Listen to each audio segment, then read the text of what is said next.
The judge leaned forward, staring at the messy pile on the table, then suddenly stood up, and what he did next left the entire room in stunned silence. Before we dive into this unforgettable story, take a moment to like the video and subscribe to the channel, because stories like this remind us how powerful love, sacrifice, and belief can truly be. Rizwan had always believed that dignity didn't come from wealth, it came from effort. Every morning before the sun rose over the crowded streets of Karachi, he would tie a worn scarf around his face, pick up his metal hook, and begin his daily routine, searching through piles of discarded scrap. Bottles, wires, broken toys, rusted metal, anything that could be sold for a few rupees. Life hadn't always been this way.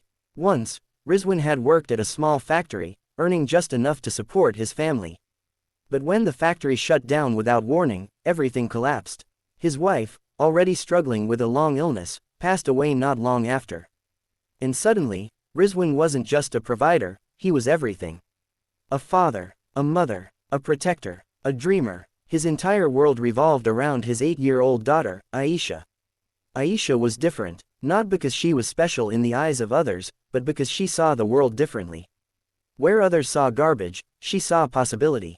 Where others saw broken, she saw something waiting to be rebuilt. Abu, she once said, holding a cracked plastic fan blade she had found near their home, what if this could fly again? Rizwan had smiled, even though he didn't understand. Then we'll make it fly, he told her. It was that belief, simple, unconditional, that kept Aisha dreaming. One afternoon, Aisha came running home from school, her eyes sparkling with excitement. Abu, we have a science competition, she exclaimed. The winner gets a scholarship, and a chance to go to a big school. Rizwan froze for a moment. A scholarship, a better school, it sounded like something out of reach, a dream too big for their fragile reality. But then he saw her face. What do you need? He asked softly. A model, she said. Something useful, something that can help people. That night, while Aisha slept on their thin mattress, Rizwan sat outside under a flickering streetlight, staring at the small pile of scrap he had collected that day. Broken wires, old batteries, a cracked plastic box, a bent metal rod, worthless, most would say. But to him, this was hope. The next morning, he started collecting with a new purpose. He searched more carefully, walked farther, dug deeper into piles others avoided. He ignored the mocking looks, the whispers. Why is he taking trash like it's treasure? Because to him, it was. Days turned into nights, and slowly, something began to take shape. Aisha worked beside him after school, her small hands carefully assembling pieces, her mind racing with ideas. We can make a mini water filtration system, she suggested one evening. For people who don't have clean water. Rizwan didn't fully understand the science, but he understood her heart. So together, they built it.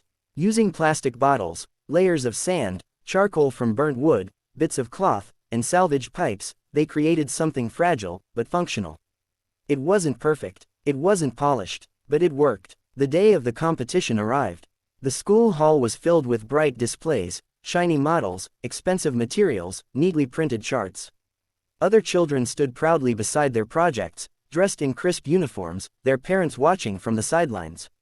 Aisha looked down at her worn shoes, then at her project, held together with tape and hope. Abu, she whispered, what if they laugh? Rizwan knelt beside her, placing a gentle hand on her shoulder. Let them, he said. They don't know what this means. When her turn came, Aisha walked to the front, her voice trembling at first, but growing stronger with each word. This is a low-cost water filtration system, she explained. It can help people who don't have access to clean drinking water. It's made from recycled materials, so anyone can build it. Some students giggled softly, others whispered. One judge raised an eyebrow, glancing at the uneven structure. But Aisha continued, because clean water shouldn't be something only rich people can have. Silence fell across the room. The judges leaned in closer. Did you build this yourself? One of them asked. Aisha hesitated, then shook her head slightly. My father helped me, she said. He collects scrap, and we made it together. That's when the main judge, the one who had been silent the entire time, stood up and walked slowly toward the table. He examined the model closely, then looked at Rizwan, who stood quietly at the back, trying not to be noticed. Is this true? The judge asked. Rizwan nodded, unsure of what to say. The judge picked up the model, turning it in his hands. Then he did something no one expected. He called for a glass of dirty water. The room buzzed with confusion as someone brought it forward. The judge carefully poured the water through the model. Everyone watched. Drop by drop, the murky water passed through the layers, and came out clearer. Not perfect, but cleaner. Usable. Real. The judge set the glass down, his expression unreadable. Then he turned to the audience. This, he said slowly, is not just a science project. He paused. This is innovation born from necessity. This is what happens when knowledge meets struggle, when education meets reality. He looked directly at Aisha.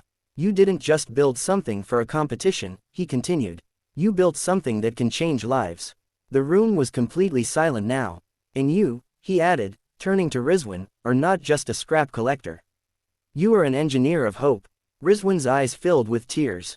In that moment, years of struggle, humiliation, and silent sacrifice seemed to lift, just a little. When the winners were announced, Aisha's name echoed through the hall. First place. But that wasn't the real surprise. The judge stepped forward once more. In addition to the scholarship, he said, we will be funding the development of this project, so it can be used in communities that need it most. Gasps filled the room. Aisha looked up at her father, her eyes wide with disbelief. Abu, did we really do this? She whispered. Rizwan smiled through his tears. No, he said softly. You did. That day didn't just change their lives, it changed how others saw them. But more importantly, it proved something powerful. Greatness doesn't come from perfect conditions. It comes from courage, love, and the refusal to give up, even when the world tells you that you have nothing. So if this story touched your heart, don't forget to like the video, share it with someone who needs a little hope today, and subscribe for more stories that remind us what truly matters. Because sometimes, the most extraordinary things are built from what the world throws away.